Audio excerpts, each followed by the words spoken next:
Do you ever wish you had something useful to help you think through decisions? This is the story of how Jess used some tools to help her plan her class schedule. Jess will be a junior next year, which means that in addition to her core courses, she will be able to take one elective. The question is, which one?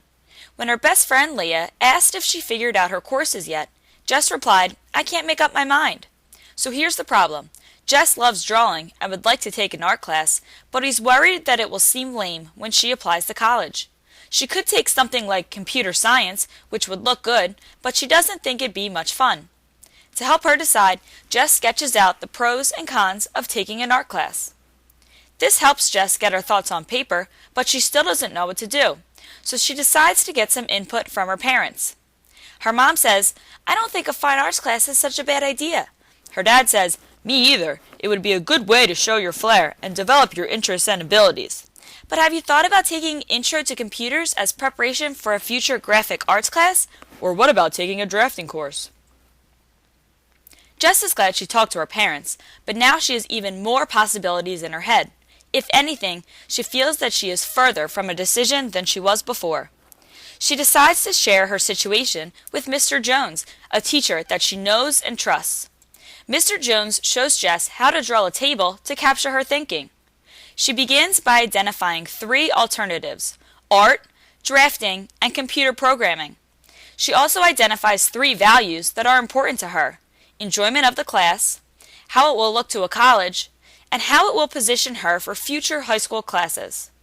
Mr. Jones asks which of the classes fits best for each of her values and tells her to give each a 10. Jess knows she would like art best, computer programming would look best on her college transcript, and computers is also best for future classes she may be interested in. Next, Mr. Jones asks her which of the classes is the worst for each of the values and tells her to give each a 0. Computers sounds the least interesting to Jess, and she figures art is probably the worst choice for her college transcript and future high school classes. But where does drafting fit in? Jess figures that drafting will be interesting and challenging, so it's closer to the fine arts class than computers. She gives it an 8.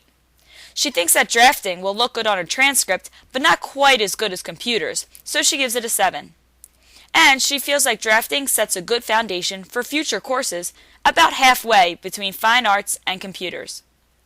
Now that Jess has the table filled in, Mr. Jones asks her to assign points to each of her values, depending on how important they are to her, so that they total 100.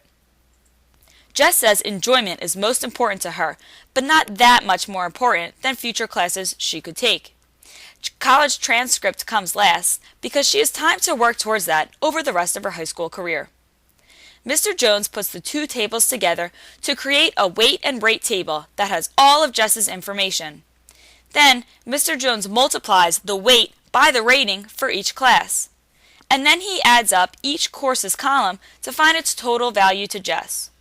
According to the weight and rate table, the alternative with the highest value is drafting, which comes as a surprise to Jess. She's also surprised to find out that art and computers were equal.